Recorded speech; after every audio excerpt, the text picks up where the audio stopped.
John, this is such a beautiful series for you to be a part of. Did you go through the open casting call? Had there been rumors through your company about trying out for this beautiful ballet themed series? How did this series find its way to you? Oh gosh, for me, it was a very interesting process. I was reached out from my publicist to actually reach out to another dancer that the casting agents were interested at Boston Ballet. So she reached out to me and said, "Hey, do you know the information?" And I said, "Sure, yeah, here's information." And then she said, "They might be interested in you. Do you want to submit your stuff?" And I said, sure." So they submitted me just by submitting my dance reel and who I am. Um, and then I got a message from Marguerite saying they would love to have me. Um, if do I need to like do anything else? Because I was supposed to like, submit like more information and more dancing stuff. But I think when they realized who I was, they realized, oh, okay, he's a legit dancer. He's a principal dancer with Boston Ballet. Um, and I said, sure, I'm available. I made myself available to come and do filming. Um, I also announced my 20-year taking my last bow with Boston Ballet as well. So it kind of like just it was a very hectic time for me. But it was an exciting time from taking my last bow after 20 years with Boston Ballet as a principal dancer, and then heading to Brooklyn and shooting this film in the summer, which was a very eye-opening experience, coming from the lens that I came from.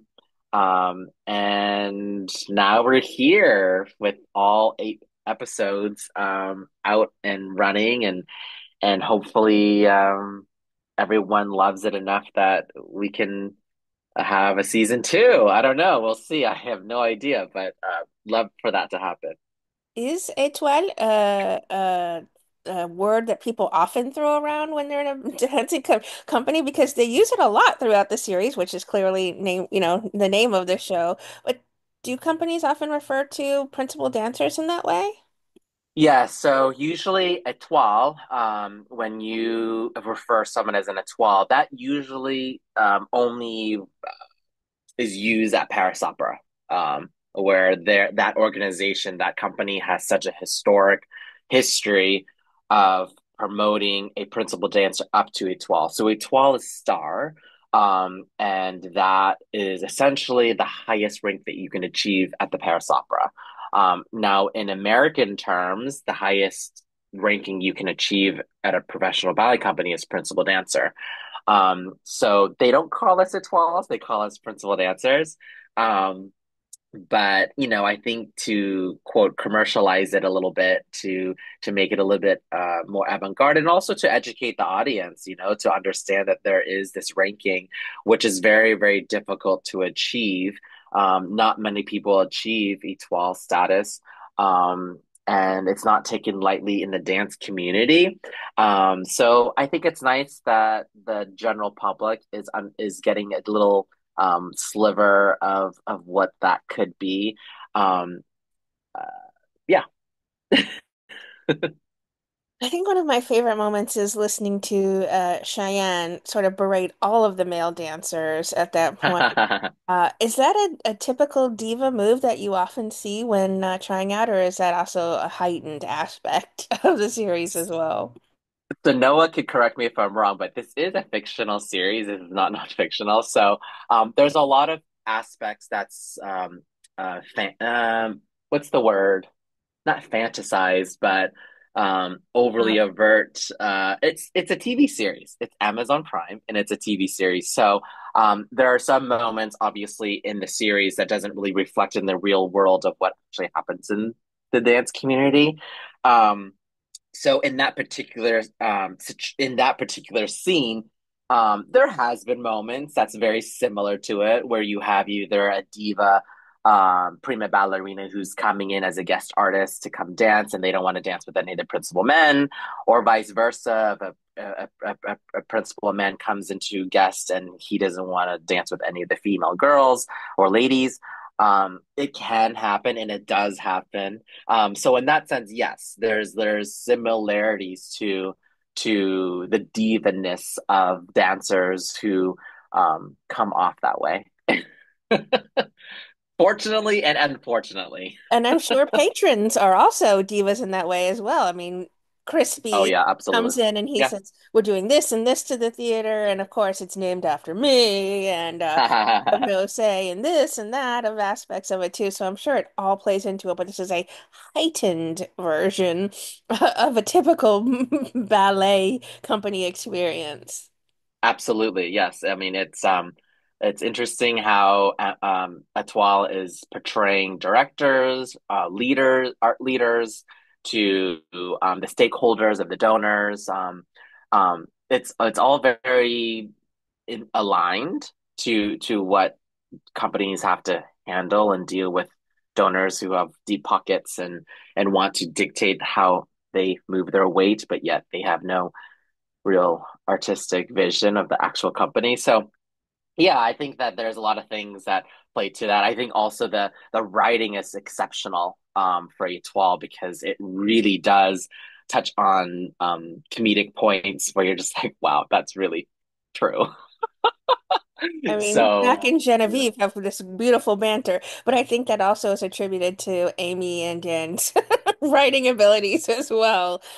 Absolutely, yes. I mean, it's such a great series to actually see it come to life from the beginning part of just being a dancer on set, then to now just see it all come together. I think it's really cool. Certainly, I'm sure you are familiar with, the nutcracker dances you have to do and maybe the black swan aspects of it all. But when you are doing those sort of preview moments for donors and patrons and things like that, are they always dances that you're familiar with, or do you have to learn new pieces as well sometimes? For any previews, I think it just depends on what rep we're working on. So I think that whatever season we're working on or whatever particular ballet we're working on is what is given and shown to the prospective donors. So yeah, we don't go into like, okay, we got to show them Nutcracker. No, no, no. It's more that this is what we're working on. And there could be like six different ballets that we're working on, and they might show the one that's the most rehearsed to show to the donors. I love Gideon Glick's portrayal of Tobias Bell and how precise he is with every dance move. It's for this person. He's very like, oh, if I knew Cheyenne was dancing this, I would have done in this particular lift and this power move and things like that. But also, I Yep. think he uses those headphones to sort of tune out the static of other people while he's trying to focus on getting his pieces together. And certainly, that's also, I'm sure, a heightened version of typical choreographers for you, Professor Lamb. I don't know I how mean, yes and you run. no. I mean, yes and no. I think that, it depends on the choreographer. There are many choreographers. I've been very lucky over my span of 20 years with Boston Ballet, to work with a variety of different choreographers. And you get good ones, you get incredible ones, you get inspiring ones, you get some mediocre ones, and you get some, um, I guess, quirky ones. And you kind of just kind of go with the flow, of things. But, fortunately, my career, I haven't had any like really crazy choreographers where I'm just like, wow, this person, I'm not gonna drink the Kool-Aid to like be on that level. Piece So one, that's a tentative title, and like, are the shorts this specific shorts? Is that what they're wearing? And it's like the right. font in the brochure, the pamphlet was that specific. It is. I mean, choreographers are very specific in that way. Like I just did work with a choreographer here at Canasola, world choreographer here with the conservatory, and he expects everybody to wear tight-fitting clothing. You can't wear your junk. You have to have your hair up, no jewelry. Like, so there are expectations that are in when you create anything. There are expectations, not a free for all. So in that sense, like I think at 12. what it does geniusly is that it touches on real subjects, like real topics, but it doesn't get into a place where it's so deep that you're like, oh my God, I can't understand what they're trying to get to me. They like kind of make fun of it a bit. So it kind of gives you the opportunity to realize, like, wait, but that actually does happen. So I think it's genius to go in that sense of how the writing is and how it's being portrayed so far. What was a typical day like for you on set? Do you learn choreo and then like 2 days later Uh, shoot a full day's worth of dancing, things like that? What was a day in the life of a dancer on the series like? So we were the 10 core dancers. So we were like the main dancers there for the New York group. The first like month was just rigorous in terms of just like learning rap and rehearsing it and making sure we're kind of like jiving in the right direction. Once we hit to month 2 and 3, um it was a lot. It was intense in terms of that you would only have like a certain amount of time to really like hit those rehearsals, and then you have to wait and wait and wait and wait. And that's hard because as a dancer, you physically aren't a robot, so you can't like press an on button, right? And so I would say, I mean, Boston Ballet has an incredible, crazy schedule, and I've been exposed to all of that. But you know, the TV world is in its own category. And then you put on top of that like physical labor as dancers. I think that um, it was a lot.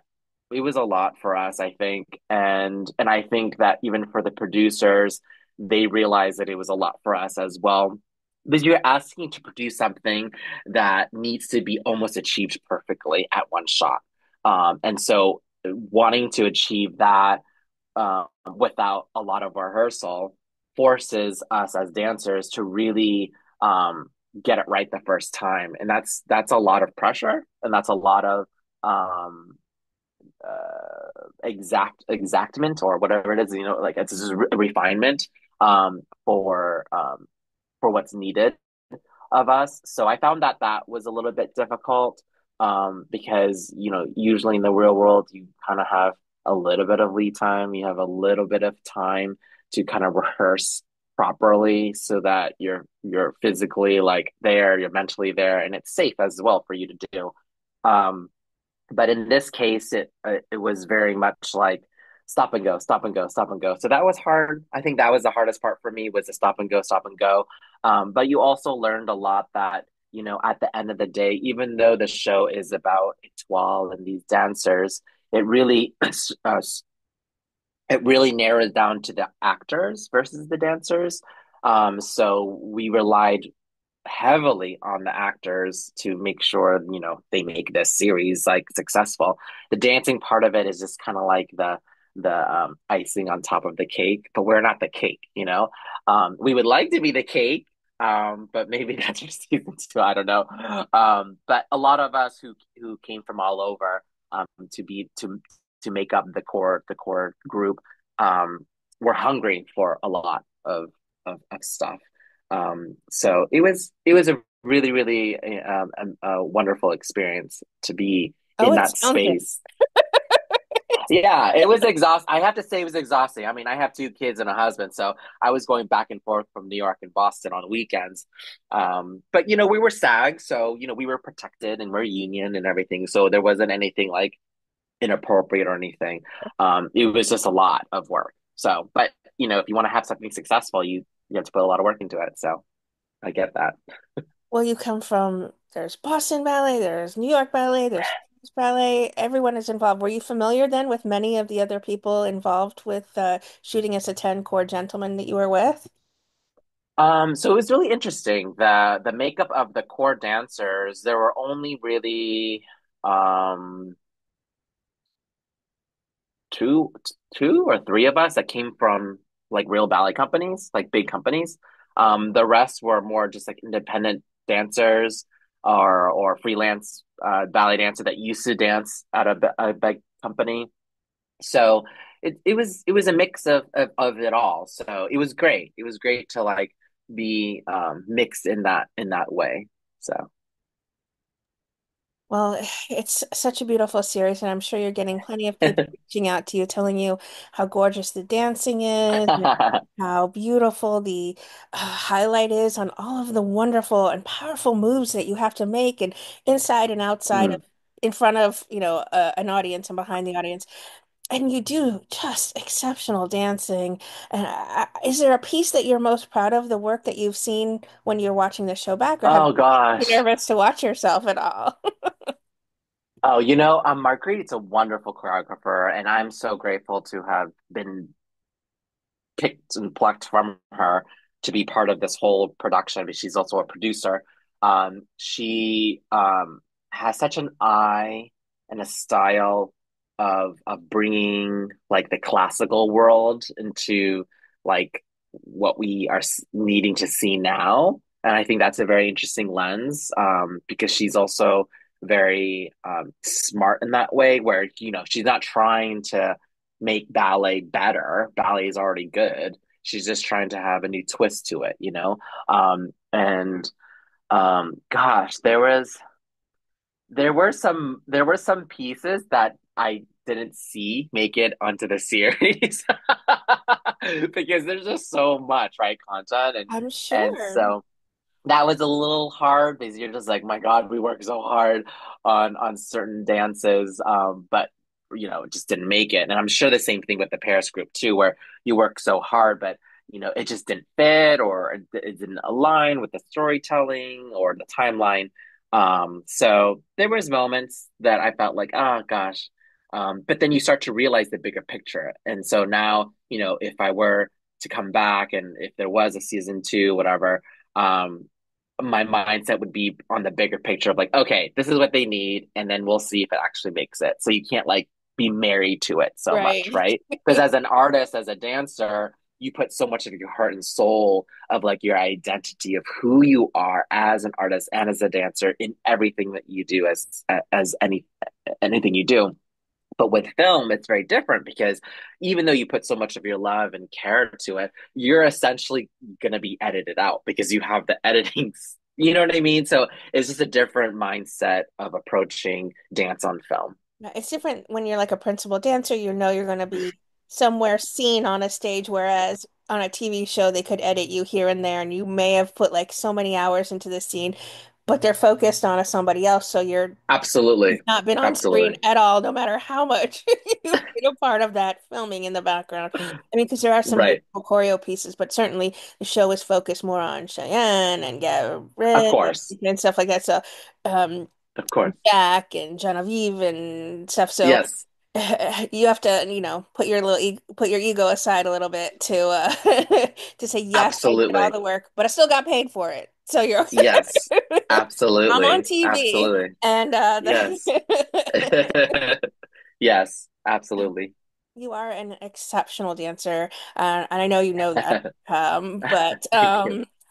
is there anything next you've been busy working on, or have you been busy So projects? yeah, so after season one, I went into my professorship with Boston Conservatory at Berkeley, and then on top of that, I've also built my own dance company called Lam Dance Works, which premieres its first opening this coming November, November 15th. So I'm very excited about that. And just, continuing to be an arts advocate and arts leader, pushing the needle here in Boston and hopefully I'll have some cast members actually be able to be part of the evening of my November 15th opening night of Lamb Dance Works. So I'm excited about that, and also just uh, my new chapter of being an independent principal dancer versus being an entity of Boston Ballet. I think that was a big transition for me because you get so caught up with the identity of a big organization, and now just being independent, giving back and teaching, and then built my own company. And still dancing, it's kind of puts me in a different light and a different agency that I have that I'm realizing, oh, okay, I can do this.